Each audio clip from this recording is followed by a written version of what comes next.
Hello बच्चों। Good morning. My name is Sonu Kumar Maurya.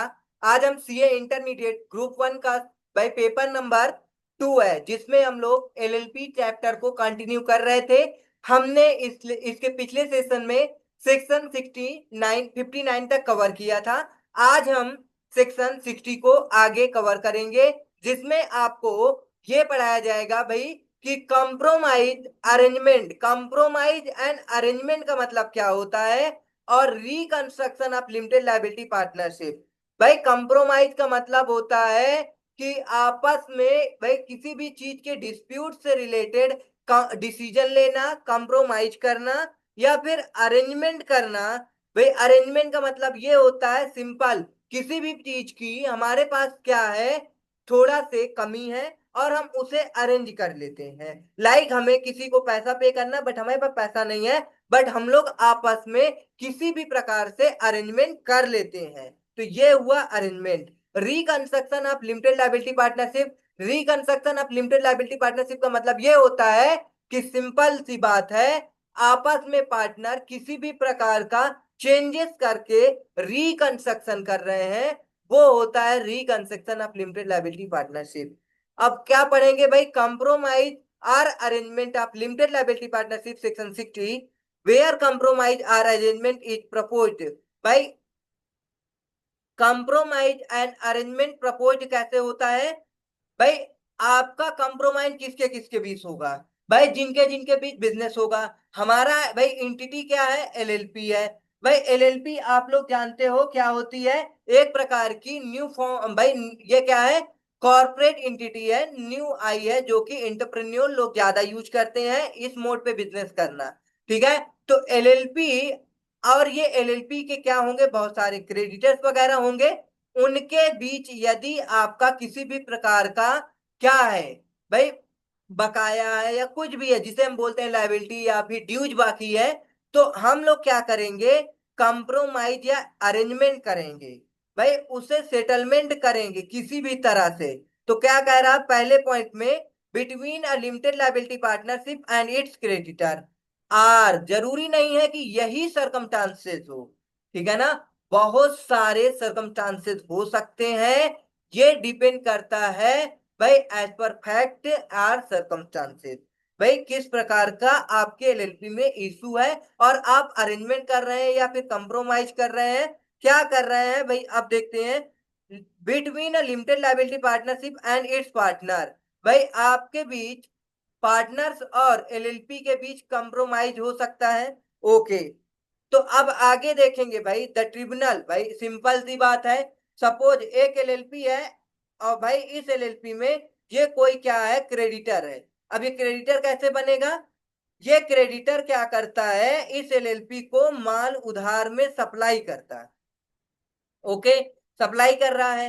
अब क्या होगा, सपोज कि भाई इस एलएलपी को प्रॉफिट कम हो रहा है या किसी भी वजह से, भाई इसे सप्लाई के बदले में जो कंसिडरेशन मिलना चाहिए, क्रेडिट सेल तो कर ही रहा है, कोई दिक्कत नहीं, सप्लाई फैकल्टी देता है भाई कि हमारे पास क्रेडिट भी आप सेल आई मीन परचेज कर सकते हो, बाद में पेमेंट कर देना। ऐसे करते करते करते करते भाई इतना ज्यादा क्रेडिट बढ़ गया कि अब भाई वो एलएलपी क्रेडिट को मीट नहीं कर पा रहा, लायबिलिटी को मीट नहीं कर पा रहा है। तो क्या होगा, क्रेडिटर क्या करेगा भाई, एनसीएलटी के पास जाएगा, एनसीएलटी ट्रिब्यूनल के पास जाएगा और बोलेगा भाई, उस एप्लीकेशन देगा कि भाई ऐसी ऐसी बात है। ओके। तो द ट्रिब्यूनल में ऑन द एप्लीकेशन, देखो ट्रिब्यूनल के पास क्या आएगा, एप्लीकेशन आएगी of the limited liability partnership or any creditor. भाई limited liability partnership or creditors or partners of the limited liability partnership or in the case of limited liability partnership which is being wind up. भाई application आने से आपकी LLP wind up भी हो सकती है। Okay. आप द लिक्विडेटर, अब लिक्विडेटर का काम क्या है भाई, ऑर्डर देना और उसकी सारी की सारी एसेट को बेचना। अब लिक्विडेटर यहाँ क्या कर रहा है, कह रहा ऑर्डर दे रहा है मीटिंग करने के लिए कि भाई क्रेडिटर्स और पार्टनर सारे सब मिल करके आपस में मीटिंग कर लो। भाई आपको क्या करना है, अल्टीमेट डिसीजन क्या लेना है। ठीक है ना। तो क्या होगा, order a meeting of the creditors or the partners as the case में बी। ठीक है ना। एज द केस में भी भाई जो भी बनता है, भाई पार्टनर के बीच अगर किसी भी प्रकार का डिस्प्यूट होएगा तो पार्टनर के बीच होगा, क्रेडिटर के बीच होगा तो क्रेडिटर्स एंड एलएलपी के बीच होगा। बस सिंपल सी बात है। आगे देखेंगे, आगे क्या है भाई, card held as a document in such manner as may be prescribed in tribunal direction. Direct मतलब कि जिस प्रकार से ट्रिब्यूनल क्या करेगा भाई, डायरेक्ट करेगा उस तरह से वो लोग क्या करेंगे, मतलब कि जो क्या है ऑफिशियल लिक्विडेटर है वो करेगा।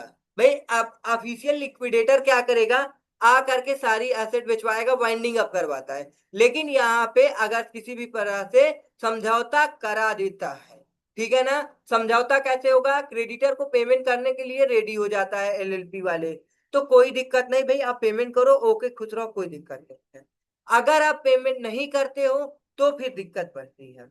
एवं मेजोरिटी रिप्रेजेंटिंग जब वो ऑर्डर देगा आपस में मीटिंग करने के लिए, तो अब उनके बीच क्या होगा, मेजोरिटी होगी, जानते ही हो। भाई अगर 100 पर्सन है तो मेजोरिटी के लिए आपके पास क्या होना चाहिए, 51 पर्सन होने चाहिए। सिंपल सी बात है, अगर 4 पार्टनर है तो 2 पार्टनर, 3 पार्टनर क्या होना चाहिए, यस में होना चाहिए, 1 पार्टनर नो में होना चाहिए। तभी आपका 3/4 की कंडीशन कंप्लीट होगी। 3/4 in value of creditors or partner as the case में be at the meeting agree to any compromise. अगर क्या करना है, कोई प्रकार का कंप्रोमाइज करना है, तो सिंपल सी बात है, पार्टनर आपस में 3/4 का क्या पास करके है, मेजोरिटी पास करके है। The compromise or arrangement shall if sanction by the tribunal. भाई ट्रिब्यूनल तब तक सैंक्शन नहीं करेगा जब तक ट्रिब्यूनल को क्या नहीं होता, भाई वो क्या नहीं हो जाता, सेटिस्फाई नहीं हो जाता।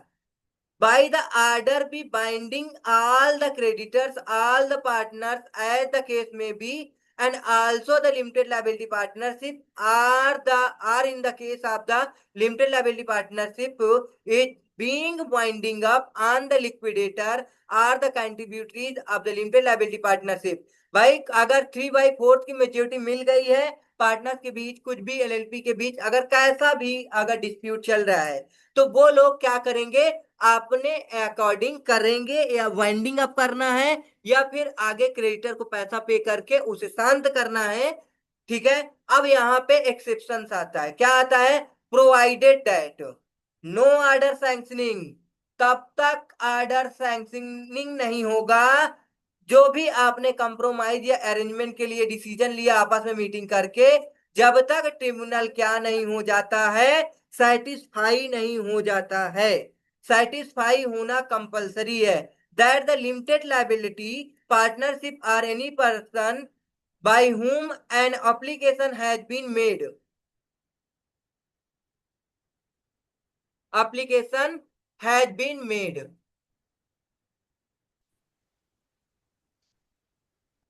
हाँ, तो क्या होगा अब भाई, इसमें ये एक्सेप्शंस है।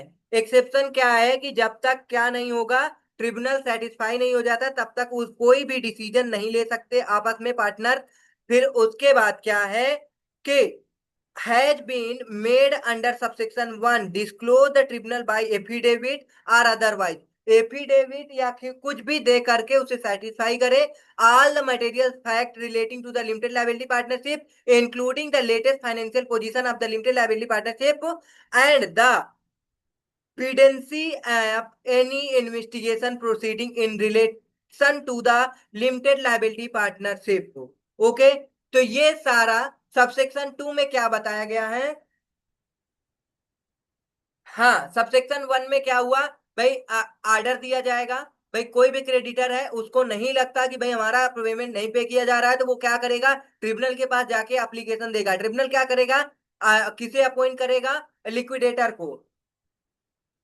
लिक्विडेटर क्या करेगा, आर्डर देगा, पार्टनर को बोलेगा कि मीटिंग करो, आपको क्या करना चाहिए। तो मीटिंग में अब वो लोग डिसाइड करते हैं। अगर 3/4 मेजोरिटी मिल जाती है आपस में कि भाई क्या करना, वाइंडिंग अप करना है या फिर क्रेडिटर को पैसा पे करके उसे शांत करना है। फिर हमने सबसेक्शन 2 में ये देखा। फिर आता है कि भाई यहाँ पे एक्सेप्शन है। एक्सेप्शन ये है कि आप जैसे ही आपस में डिसाइड करके तुरंत आप वाइंडिंग अप का डिसीजन नहीं ले सकते। आप सेटिस्फाई करो ट्रिब्यूनल को अच्छे से, एफिडेविट दे करके, जो सबसेक्शन 1 में बताया गया है। ठीक। अब आता है आपका सबसेक्शन 3। सबसेक्शन 3 क्या कहता है? जो आपको सबसेक्शन 2 में हमने बताया कि भाई तो मेच्योरिटी होनी चाहिए, ये सब होने के बाद आप क्या करोगे? कंप्रोमाइज करने के लिए रेडी हो जाओगे, कुछ ना कुछ एक चीज करोगे, अरेंजमेंट करोगे, या फिर क्या करोगे? वाइंडिंग अप करोगे, या फिर क्या करोगे? क्रेडिटर को पेमेंट करोगे। तो ऐसा कुछ आपने डिसीजन ले लिया है। उसके बाद सेकंड में क्या हुआ? एफिडेविट दे करके ट्रिब्यूनल को सेटिस्फाई कर दिया। अगर आप वाइंडिंग अप कर रहे हो या कुछ भी कर रहे हो, तो आप आरओसी को 30 दिन के अंदर अंदर नोटिफाई करोगे। ठीक है ना?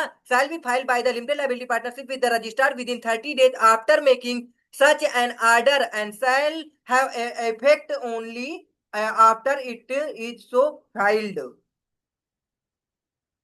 ओके, समझ में आ गया ये? आगे है आपका फोर्थ, सबसेक्शन 4 में क्या है? यदि आप सबसेक्शन 3 में हमने क्या बताया? 30 दिन में आरओसी को क्या करना है भाई? बताना है कि आप क्या कर रहे हो। अगर वो बताने में डिफॉल्ट कर जाते हो, तो आपकी लाइबिलिटी क्या हो जाएगी? Yuri partner and LLP and every designated partner की लाइबिलिटी 10,000 रुपए पेनल्टी आ जाएगी। हाँ, अगर आप सुधर गए तो ठीक है, 10,000 दे करके ठीक है। अगर आप कंटिन्यूअस डिफॉल्ट करते जा रहे हो, तो 100 रुपए पर डे की पेनल्टी लगेगी। और मैक्सिमम कंटिन्यूअस अगर आप डिफॉल्ट करते रहोगे तो एलएलपी को 1 लाख और डेजिग्नेटेड पार्टनर को 50,000 रुपए की पेनल्टी लग जाएगी। ये सबसेक्शन 4 कहता है। अब सबसेक्शन 5 को देखो क्या बात कर रहा है। सबसेक्शन 5 कहता है द ट्रिब्यूनल में at any time after application has been made to it under this section stay the commencement or continuance of any suit proceeding against the limited liability partnership on such term as the tribunal think it fit until the application is finally disposed। बात क्या है कि जब application tribunal को receive होता है, tribunal क्या करता है भाई?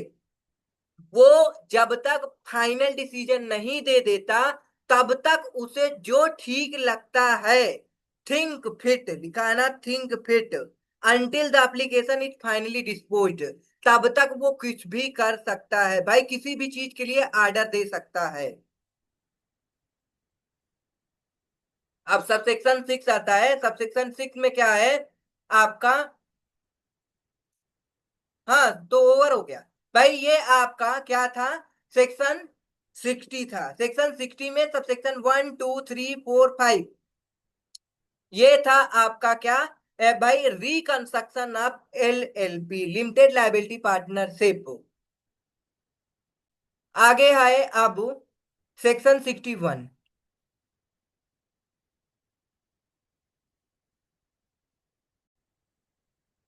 ओके, ठीक है। फिर हमने 2 सेक्शन कवर कराए थे, सेक्शन आपके 60 और 60। हाँ सर। हेलो। हाँ बेटा, हाँ सर, ओके। मेरी आवाज नहीं जा। समोसा वाइट। हाँ बेटा, ओके। तो हम लोगों ने इस सेशन में देखा है सेक्शन 1 सेक्शन 2। ओके, तो सेक्शन 61 एंड सेक्शन 2 हम लोगों ने कंप्लीट कर लिया है पूरा अच्छे से। सेक्शन 1 में हमने क्या पढ़ाया आपको कि भाई किसी भी प्रकार का अरेंजमेंट की बात की जाती है, कंप्रोमाइज, डिस्प्यूट चल रहा है आपस में पार्टनर के बीच, तो सेक्शन 60 में क्या होगा? कोई भी क्रेडिटर है या पार्टनर्स है, अगर आपस में किसी भी प्रकार का क्या करना है कि भाई, एक सेकेंड,